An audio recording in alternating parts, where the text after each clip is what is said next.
Hello, everyone, and welcome into FCC Talk. It is me, Children and Family Minister John Rhodes, with you. And with me today, I have Chris Gregg, the Senior Minister here at First Christian Church. How you doing today, Chris? I'm doing wonderful, John. I'm having a really good day. It's warmer, sun's shining back behind out this window next to my right shoulder, and it's just a good all around. I get to hang out with you guys. Doesn't get better than this. There you go. Get to be with the staff, have a good time. Yeah, you're right. Doesn't get better than this. And you said you're particularly cheery today because you were out in the sun yesterday, right? I was helping one of the guys that I mentor put a furnace in for one of our members, and spent the day with him and was outside. And it was a little cool, but overall, it was just a good day. I took a vacation day to do that.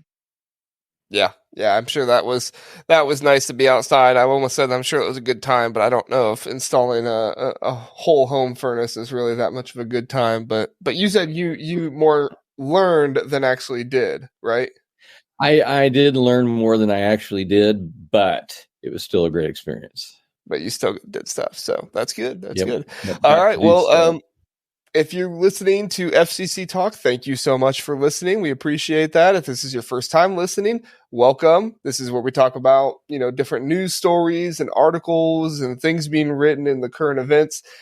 This one is actually like a week old because Chris and I were supposed to do this last week. However, Chris was ready to do it with me, and then he got called away to something, was going to come back. And then I just got a massive, massive headache that day, and I wasn't able to really be functional at all. So I unfortunately had to go home.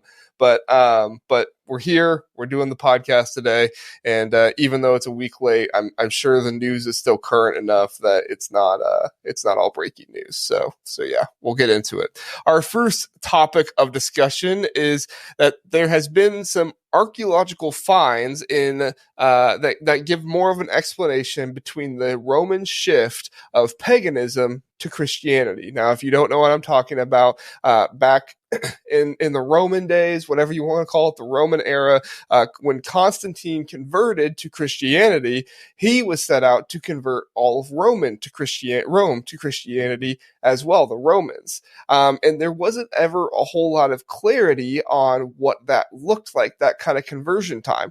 Well, fortunately, some archaeologists have now found what used to be a pagan temple dated back to after Constantine had converted to Christianity. And so we've gotten to learn a little bit more. I'm not going to go into every single detail, but we've gotten to learn a little bit more on how Constantine converted.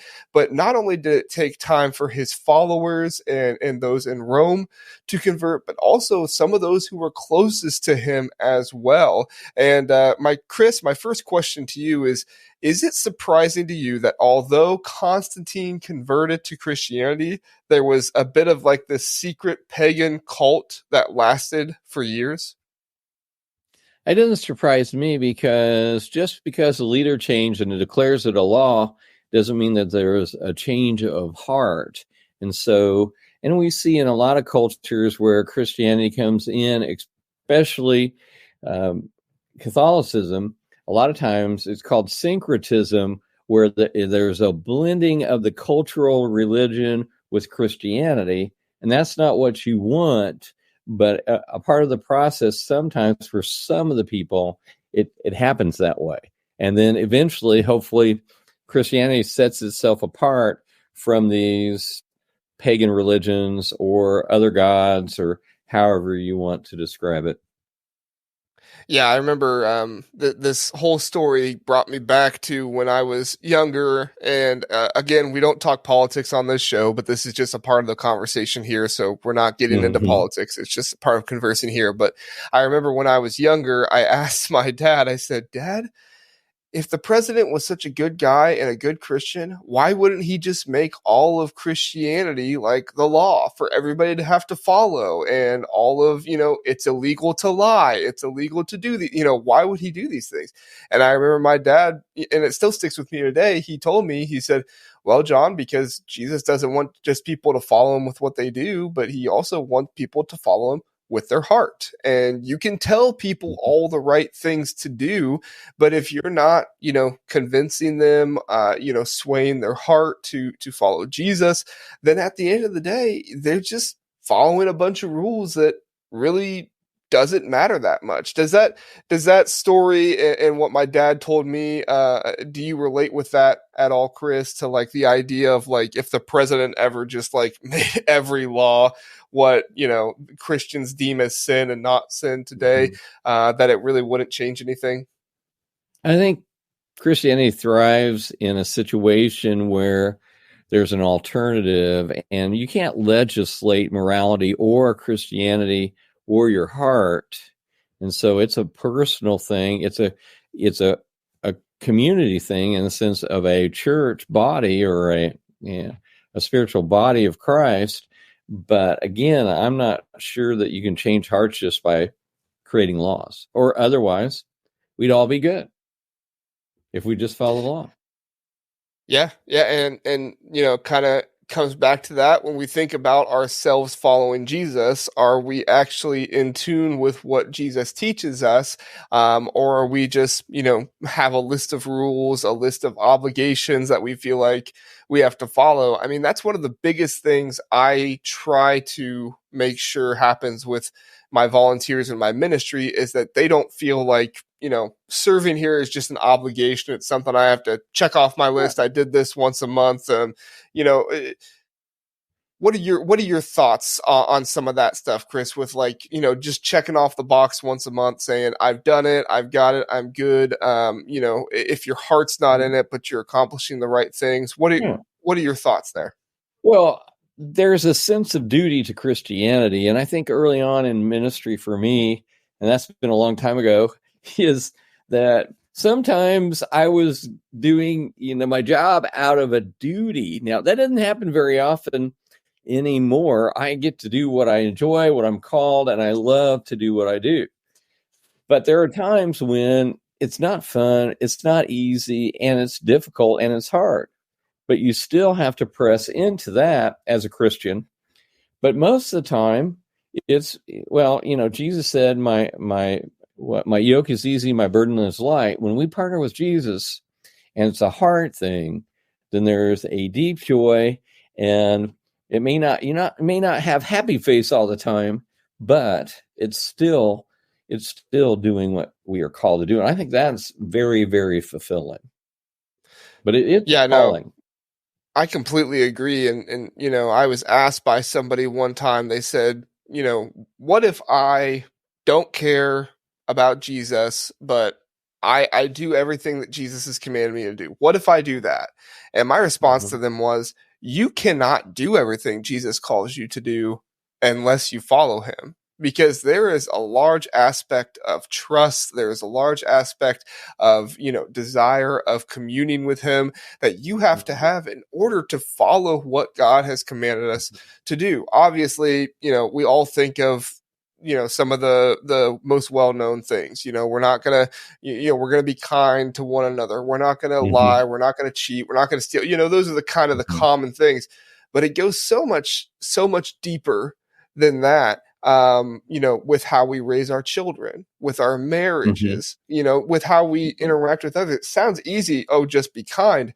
But there are so many different areas where you require to trust that, God, if I follow you, you're going to provide for me. You're going to give me what I need. And I don't have to try to take matters into my own hands. I can trust that, what you've commanded me to do will be right. Right. Well, not only are we to be kind, but we're grace-filled because we've been saved by grace, but also spirit-filled. And so we're empowered by another source outside of us that's in us. Now, we cooperate with that source. We need to cooperate with that source, but that is what makes us holy and good, is what God does through us. It's not all on me. It's not all on God. It's a mutual partnership, if you will, working together to achieve those results.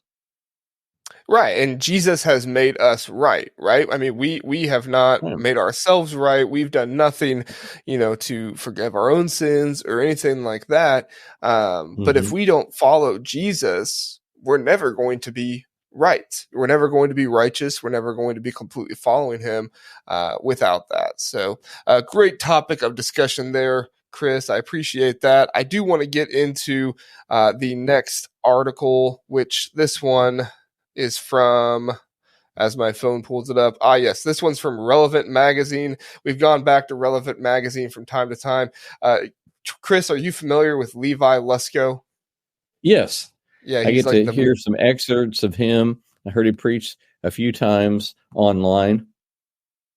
yeah, I think he's from Montana, megachurch minister in Montana, which, I don't know how you have a megachurch in Montana, but he seemed to have done Well, it. So, maybe maybe in what's the big town and what are the big towns in Montana? I'm drawing a oh, blank. there's a few of them, but yeah, I mean, there are a few places that are big enough, but Missoula is a pretty big Missoula. place. Yeah, yeah. In Yes. fact, my parents, somebody in their small group, they actually moved to Montana as missionary farmers. it kind of Wow. sounds it kind of sounds funny, but there's apparently a large farm community that is completely devoid of Christianity, doesn't have a church or anything like that, and they Wow. moved there as farmers who are planting a church and doing that kind of stuff. So I guess more church planters than missionaries, but still an interesting thing. Well, anyway, Levi Lusko did an interview with Relevant Magazine, and the interview was all about loneliness. And as Levi Lusko puts it, there is a loneliness epidemic in the church or in culture today, and he believes the solving of that comes from the church. So you and I, people within the church, that is what is destined to solve this issue of loneliness. And as I read through the interview, I felt like Levi, he was kind of hitting the point on the head in a lot of different areas that I see things as well. After COVID, we kind of experienced this more digital, less interactive with one another area of life. But not only that, we were already heading that way a little bit as well. And he talks a little bit about live streaming for his church and how, it's important that people are not just watching online, but they're also Mm-hmm. interacting. And he encourages Mm-hmm. anybody who is watching online to interact with his church in some way, shape, or form during the week, whether that's a small group or whether you just get coffee or go out to a meal with somebody from the church. So Mm-hmm. that way you aren't just watching online, but you're Right. also with somebody as well. So, Chris, my first question is just big picture, all of everything. How big of a problem do you believe loneliness is in our culture today? I agree with Levi Lusko. I think in this situation, and as I've been, I follow a lot of different preachers, and some of the top preachers have really, really hit on this loneliness. But I think with social media and with the pandemic and the isolation that's occurring, and even more so alienating, the alienation of relationships, boyfriend, girlfriend, that whole thing dynamic going on, and swipe right or swipe left with all the internet dating apps. It's incredible. And I think I haven't, typically I speak to our online audience on Sunday mornings, but I haven't suggested like Levi Lusko has suggested. I think it's a great idea.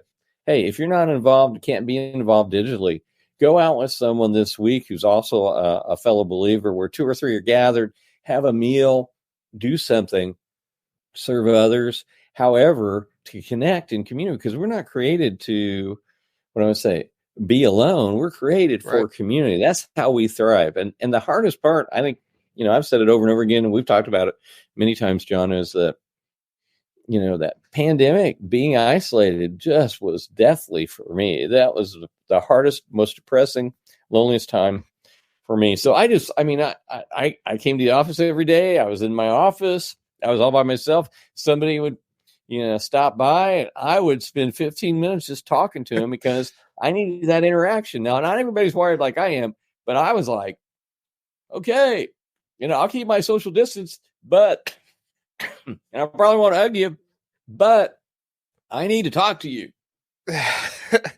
I remember when I would come in, and I think we spoke about this before, but I remember when I would come in on, what was it, Wednesdays? It was either Tuesdays or Wednesdays, and I would come in and we would shoot, the online church message and everything, and I would just get a kick out of, you and I were both just, it seemed like we were starved for some type of interaction, face-to-face Right. conversation with somebody other Right. than our wives. And that's not to say anything against our wives. We love our wives, but we needed some kind of interaction outside of that. And it was it's almost like Wednesdays were like the highlight of the week because we got to talk to somebody, that we weren't living with. Exactly. It's like, hey, out of the cave. I got to talk to somebody today. Yeah. So it just crazy experience.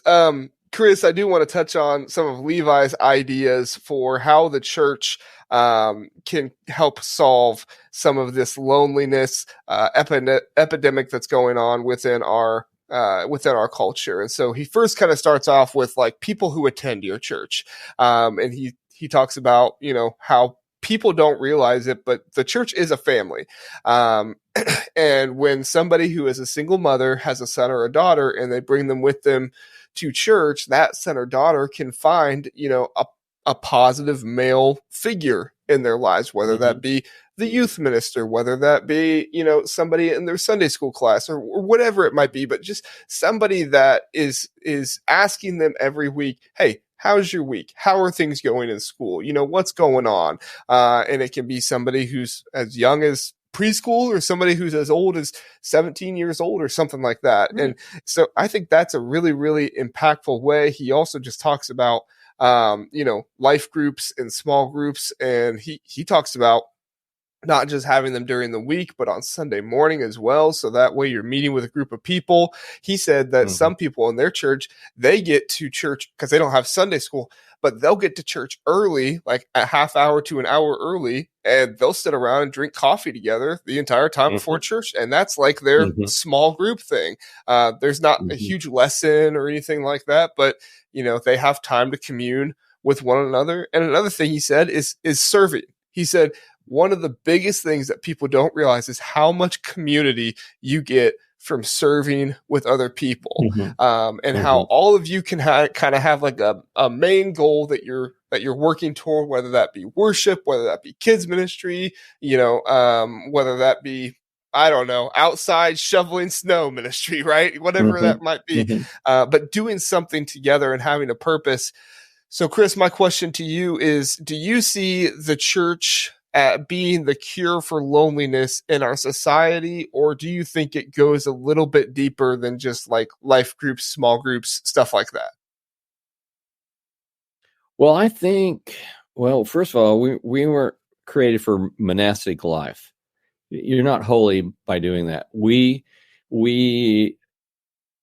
develop the fruit of the Spirit. The fruit of the Spirit grows in interactions, and in a church community and outside community. And so how we relate to one another as brothers and sisters of Christ, as a family, as well as for folks that aren't in community, that we reflect the love of Christ, the light of Christ, the character of Christ in our relationships. So I think that some of it, I think, by and large, you shouldn't be lonely if you're part of a family. Number one. Right. But number two, it may exceed that if you can't relate to people. And I think that some people are being trained. I mean, this generations are being trained, with an attachment to the technology that alienates us from one another in so many ways. If we're not a perfect 10 online, in social media, if we're not the best or the brightest, or we see everybody's newsreel and we're not able to do that, I think there's a point of alienation there that doesn't need to be. And so I think we've got some other things that we're dealing with, even as Christians, that are important. Yeah, and I think that at the end of the day, kind of like what you were saying, seeing ourselves as like a 10 online or something like that. I think for me, when I was growing up, I didn't necessarily see that as much as it seemed like other kids did. And I'm not patting myself on the back, don't get me wrong. But what I am saying is that, that wasn't what was spoken into my life consistently. What was Right. spoken into my life consistently was, what does God think of you? What is God's calling for you in your life? Are you serving him, or are you serving yourself? Are you serving, for the, praise of man, or are you living for the praise of God? And I think that goes back to it as well. And I don't say that to demean anybody who sees that as, being a 10 or anything like that. But I do say that to say, Right. it's about consistency, not just consistency in your relationships, but consistency in following God and learning about him, worshiping him. And I think when you have that consistent relationship with God, that breeds into the consistent relationships in other areas of your life as well. Absolutely. Yeah. So, all right. Our last topic before we get into a few other things is a article on the Gospel Coalition. Again, I love going back to the Gospel Coalition time and time again. It's titled "Gen Z Has Questions, Apologetics Provides Answers." And so what this article is getting at is that a lot of the younger generation today, and we've talked about them with CJ in a few different areas, and this kind of coincides a little bit with what they've been what we've talked about with CJ. But what this kind of goes back to is that the younger generation today is just simply looking for truth. As technology has grown, it's given more people platforms to lie and deceive. I mean, how many times, Chris, a day do you feel like you look at your phone, you see a call, and you're like, oh, that's a scam call, right? I mean, I was just with somebody the other day. It was a short little conversation. They got a phone call and they looked at it and they said, oh, I don't know that number. That's probably a scam call. I mean, we do that all the time, and the amount of misinformation that can be spread, not just in the media, but on social media and other places. It's really, really difficult to try and discern. And that's where this article is talking about the Gen Z's curious skepticism of Christianity. Is Christianity true? Is the story about, was Jesus really real? And talking about how they don't want that to be more misleading information. And so apologetics kind of becomes the cure for that.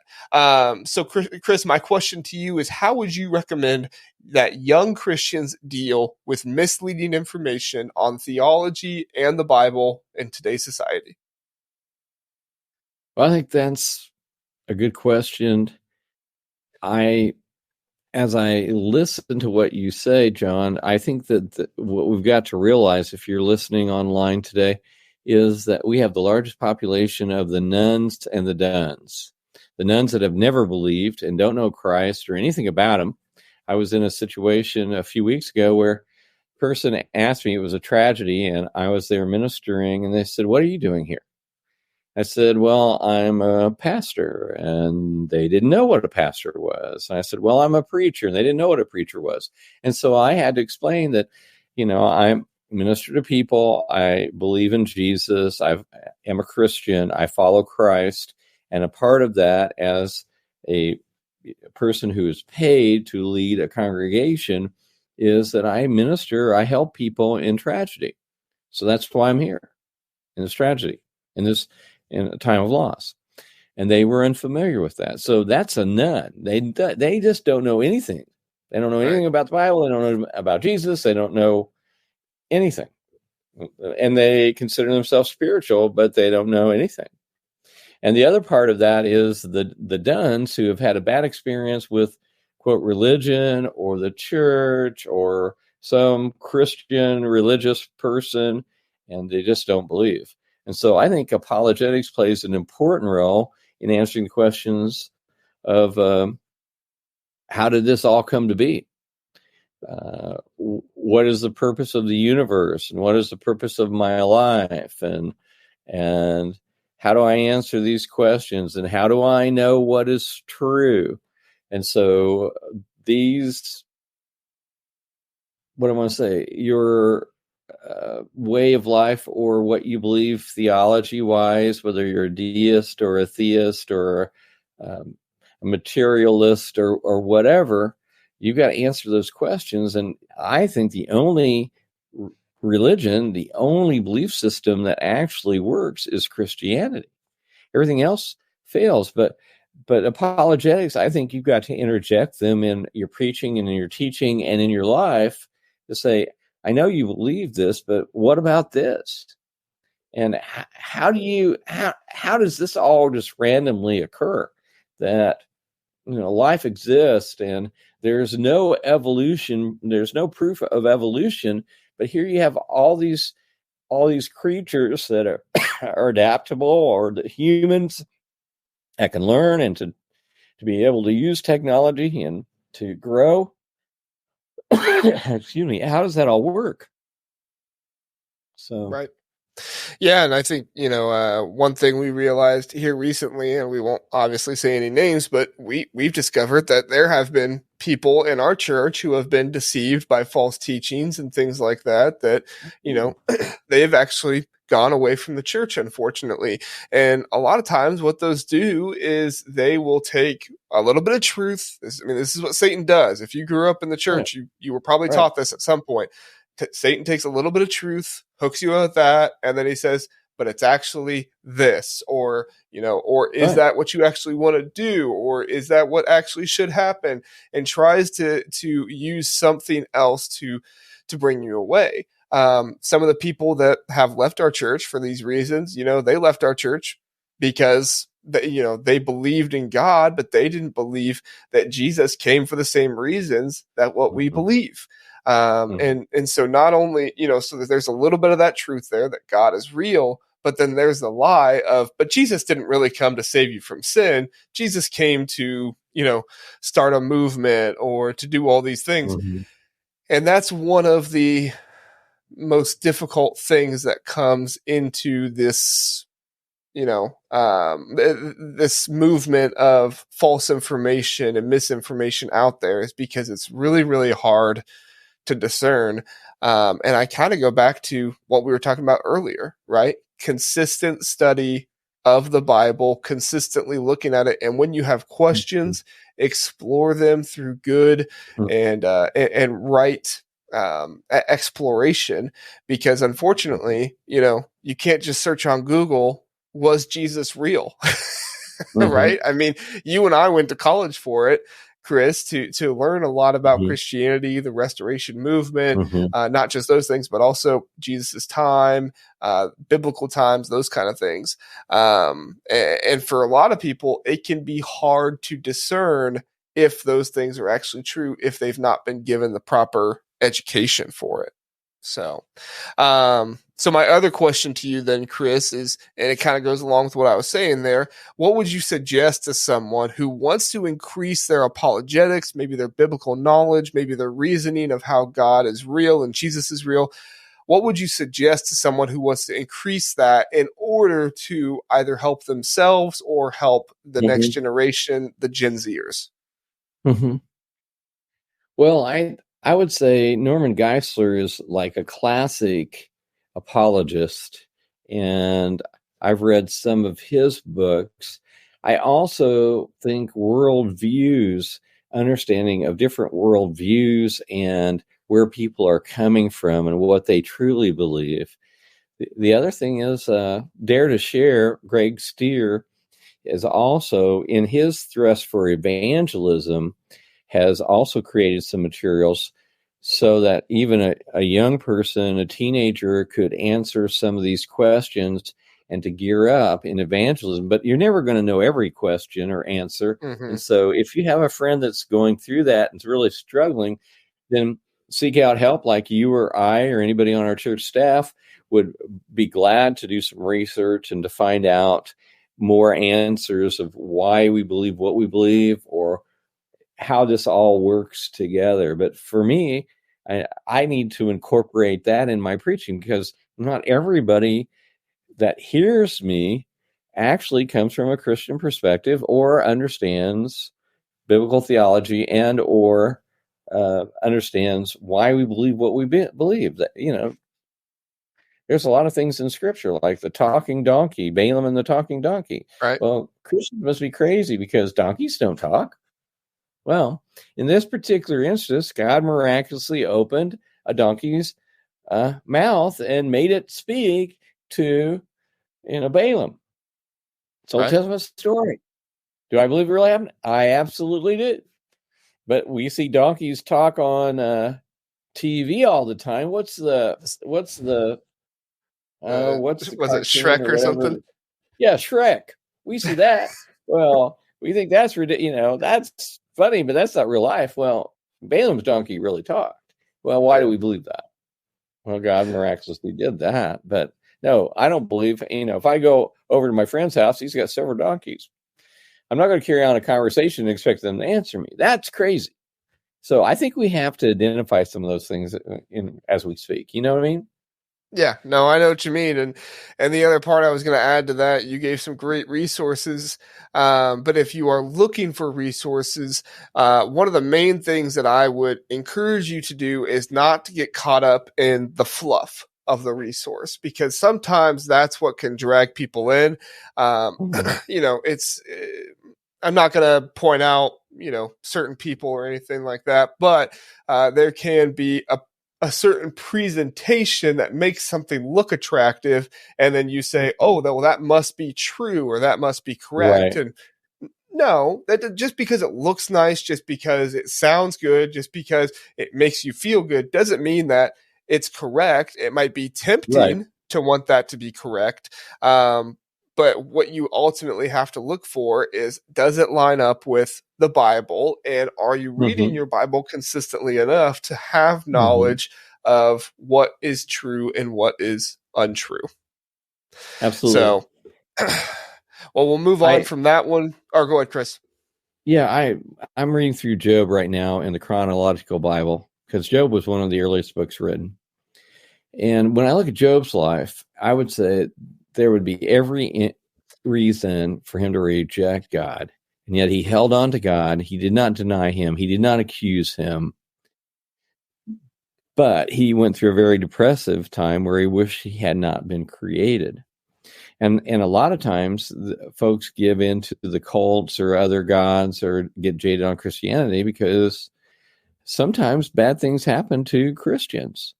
And things fail, and we have heartbreak and heartbreaking moments, and yet we have to lean into God just like Job did. He lost his family, he lost his fortune, he lost all his wealth and assets, and yet he trusted God, and so should we. Yeah, and I mean that was evident in Jesus' teaching when he went to the rich young ruler, right? He said, "Drop everything you have, come and follow me." Are we willing to look beyond what we have, our materials, the fluff, things like that, and say, "Yes, Jesus, I'll follow you no matter what." That's huge. So. Our next part, Chris, this is kind of the more fun part of it. I guess the other parts are fun too, but we ask you what you eating, what you reading, what you watching. Christmas is over. It's kind of cold outside. You asked us in staff meeting, what's our favorite thing to eat when it's like -3 degrees outside. My thought was I probably don't want to grill out. I like grill out food, but I don't want to go outside and grill on the grill when the snow is out there. But what's going on, Chris? What are you eating? What are you reading? What are you watching? Well, one of the best things I found, and I told you about it, and we went over to Pappy's the other day, but all you can eat wings on Wednesday night, smoked wings. That's my new thing. That's my new groove. I was like, there you go. I am not promoting gluttony, but best wings I've ever ate in my life were at Pappy's Smoked Wings. So that's the new deal for me. How about you? Had smoked wings. You had smoked wings today, right? I had smoked wings. Must be why I'm not grumpy faced today is because I had smoked wings for lunch today. Mark and I went out for lunch today. Mark Raylis, our pastoral care guy, and I said, "Hey, I'm going to have the smoked wings today." That's funny. Eating for me, we are going back to some of the same meals that we were having when Lottie was 6-7 months old, because Jack is 7 months old now and he's starting to eat, and so we're we're having the meals that are, like a lot of pasta, stuff like that, that's soft enough for him to eat. I don't really like pasta, but I will endure for my family so they can have it. Hannah loves pasta. Lottie likes it okay. She loved it a lot more when she was younger, but and now Jack loves it because and we don't do like the spaghetti. We do like the coiled things or like the rigatoni or whatever, where it's like it's nice little bite size and he can just eat it. So, but I do have to say I am sad that Junior Shack has been closed. That was our lunch spot, Chris, on Tuesdays. Yep. So that was our lunch groove. They had everything good. I've called over to Poloni's steak restaurant, Italian steak restaurant, and said, "Hey, you got Junior's menu over there yet?" "Oh, we can do a loaded burger," and that's it. So we're gonna see if Poloni Junior is going to come through with a good menu over there. Yeah. Just a shame. They said they weren't able to find enough help, so that stinks. Right. But I almost volunteered my time myself just so they would be open on Tuesdays. So. Chris, can I be off on Wednesday afternoon so I can go work at Junior Shack? Absolutely. If you can save a restaurant in Brazil, let's do it. We'll all volunteer. Well, and we also mourned the loss of the Spot, right? That was another place that we loved. Right. That was sad. Yeah. That was sad. Yeah. That's a laundromat. I don't think you can eat very well over there now. No. I'm not even been in there. I don't even know if they have any concession kind of things, any soft drink machines or whatever, pop machines. Yeah, I've not been in there yet. I actually go into the laundromat over on the other side of town from time to time because they'll let us put out flyers and stuff like that for like VBS and stuff if we ever have anything. So I do go in there, but I have not been to the other one yet. Mm-hmm. So. All right, Chris, final thing we have on here is Truth Tuesday. It's not Tuesday, but that's what we used to have was Truth Tuesday. So is there a Bible verse or a section of the Bible? I know you just spoke about Job, but is there anything in your heart that you want to share with the people today?